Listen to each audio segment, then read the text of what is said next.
What do these two serial killers have in common? They both ate their victims. Clifford Orji and Aminu Baba were not just your ordinary serial killers. They are both classified as cannibals. Clifford is said to be the first documented cannibal in Nigeria. Aminu Baba is most definitely the most recent documented cannibal in Nigeria. And aside eating the flesh and the body parts of their victims, they both seem to have something interestingly in common that I find very suspicious. Now let's start with Aminu Baba, the most recent one. You see, the story of Aminu Baba is not just one about serial killing or cannibalism. It's one that pretty much lets you know that you gotta keep an eye on your neighbors. In fact, the most shocking part about his story is the fact that his neighbors were shocked, and they said that if he himself had not confessed, that they were ready to swear on his head that he did not do what he's being accused of. This was a man that they saw as a father figure in the community. This was a man who contributed to mosque. He was a devoted Muslim. He had multiple wives and multiple children, and he had a flourishing job. So the fact that the accusation came out of nowhere that he is killing people and eating their esophagus is something that came as a total shock to a lot of people who thought they knew this man. Aminu Baba was a 57-year-old car dealer who everyone thought was making money from his car dealership, until it was discovered that his car dealership, he was just a sales boy. People bring cars to him, he sells and take his cut. So it's not as if he was importing and exporting these cars. At some point, the car dealership thing was just a front. That he was most likely not even doing it. Most of the time he would go to work, it was a cover-up. He poses as a car dealer during the day, but at night, and his main job was human part dealing, body part dealing. That was how he made most of his money. But what is not clear with Aminu Baba is when he started. However, he ran out of luck in January of 2022 when a young boy went missing in the community in Zamfara, Dutse. A 10-year-old boy had gone missing, and in the search for the boy, his body was found at an uncompleted building with his body parts missing. It was clear that his organs had been harvested, and so the Zamfara police went into full mode to find the killers, and they were able to trace a couple of teenagers who they believed that the 10-year-old boy had been seen in their company. And when they arrested these young boys, these teenagers, they instantly confessed that yes, they were with the 10-year-old boy who had gone missing, and yes, they killed the boy and they harvested his organs. But they were sent to do it by a man named Aminu Baba. The boys claimed that Aminu Baba gave them a contract to find people, kill them, and bring their body parts, their intestine, their esophagus, and certain specifics that he ordered them to get. And in turn, he was going to give them 500,000 naira.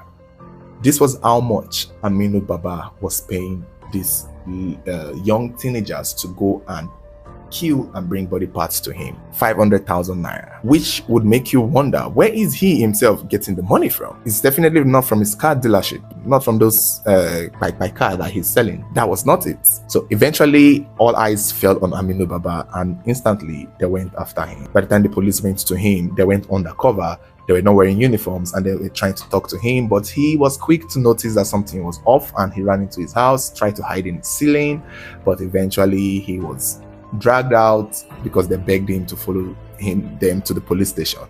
And when he got to the police station, he saw the boys and he instantly knew that it was over for him. Yes, that was how he figured out that his time was up.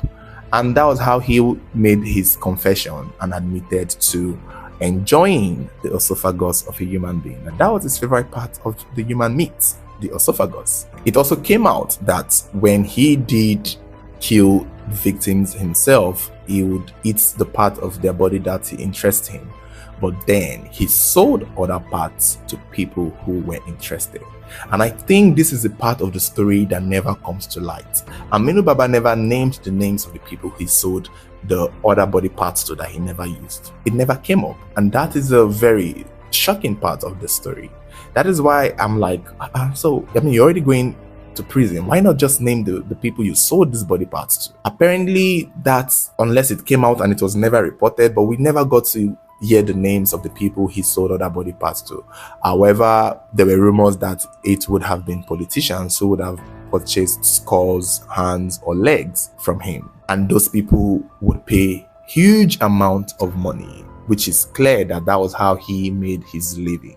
That is why he is able to pay a young teenager 500,000 naira to go do his killings for him and bring body parts. Another thing about his story again that I did find interesting when I initially did it a couple years back was the fact that he had multiple wives and multiple daughters, which in my mind back then, I still asked the question, if he enjoyed the human esophagus and intestine and other body parts, who was cooking it for him? I know he wasn't the one cooking it.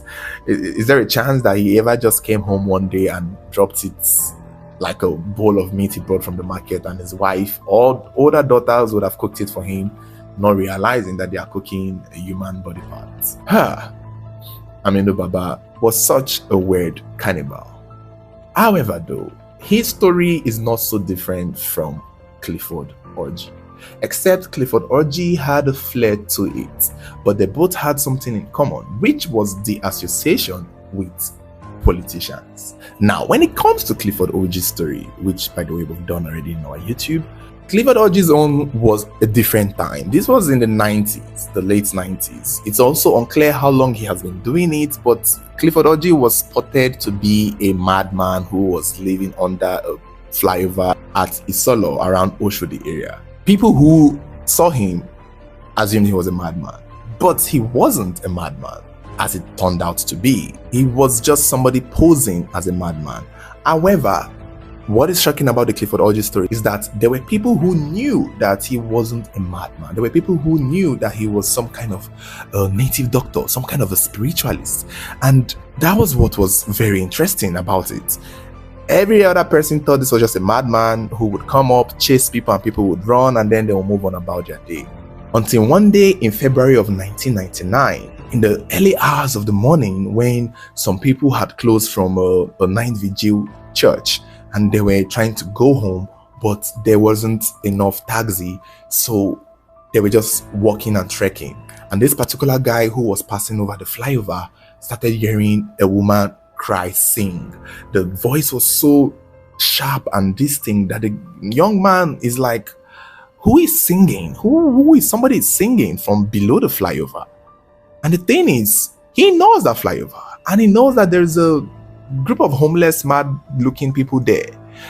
And this guy would have just passed by and went on about his day, but he was like, nah, oh, somebody is singing, and the singing looks like the person is crying, and the spirit of the Lord from wherever night vigil that this young man had gone to just told this man to stay there and just listen through. And that was how he pretty much told other people who were coming in his direction that, what's up, somebody is down there singing. And eventually they went down to discover a woman who is emaciated, who is skinny, and she's locked up and chained to a pile of tires. It was clear that she was in captivity. Now here's the thing, when this woman was discovered, Clifford Orji was not nearby at the time. He had gone to another homeless person's tent to go, and only God knows what he was going there to do. And immediately the police were involved, apparently, and Clifford Orji was arrested. However, when they searched his tent, his dungeon under the flyover, they saw things that would literally raise a lot of questions.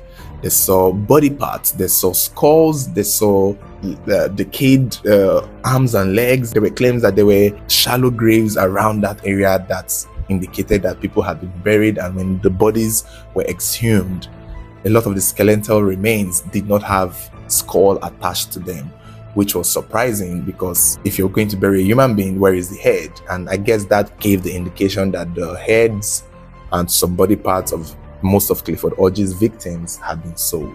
And it begs the question, to whom was it sold to? The same thing with Aminu Baba.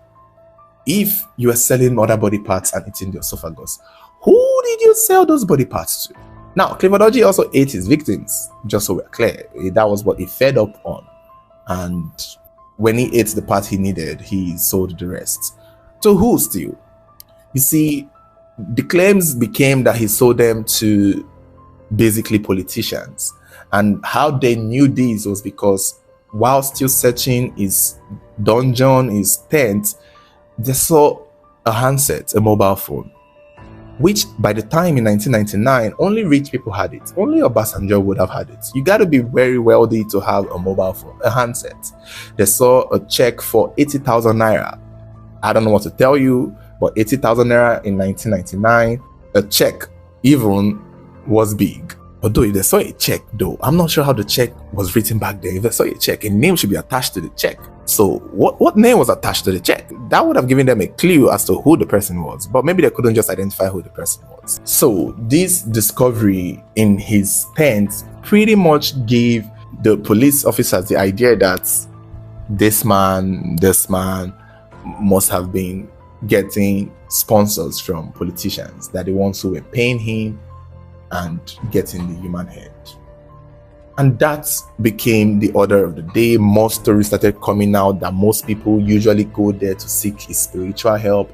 They will go there and bait, they will go there to complain, they will go there to get some kind of blessings. And that was how he got his clients. There were also claims that sometimes most people who go there to seek his help ended up being killed and used for the rituals.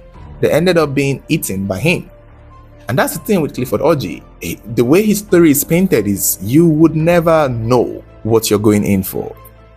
You might be going in there thinking you're a client, and you end up being the meal that is going to cook and eat. Some people will go there with their girlfriends or partners with hopes of getting, but those people are bringing their girlfriends or partners to be killed by Clifford Orji. In my mind, I don't know how that killing would have gone down there under the flyover that nobody would have noticed over time.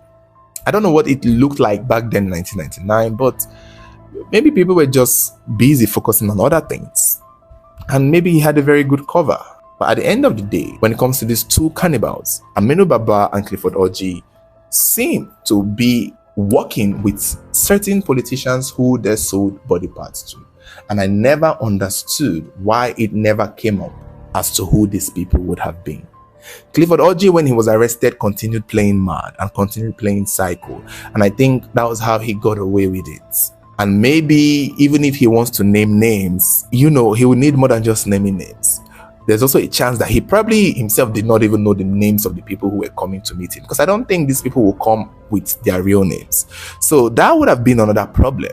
But for Aminu Baba, I feel like he ought to know the people he was working with. He ought to know the people he just ought to have known them. But one thing in my mind when it comes to Aminu Baba, I feel like maybe he's just going to save the names of these people with hopes that when he goes to prison or goes to jail, they will use their influence to get him out so that he does not rout them out. I don't know, because nothing really stops them from naming the names of the so-called politicians that they sold these body parts to. Nothing. Most times they will even sell them to other native doctors, I would believe. So I don't think anybody will go and buy body parts with their full face and full name, and just that would be a challenge too. But well, that is the thing, and that is the interesting similarities between the Clifford Orji story and the Aminu Baba story. We never got to know the people they were working for, but we got to know that they enjoyed eating the body parts of their victims.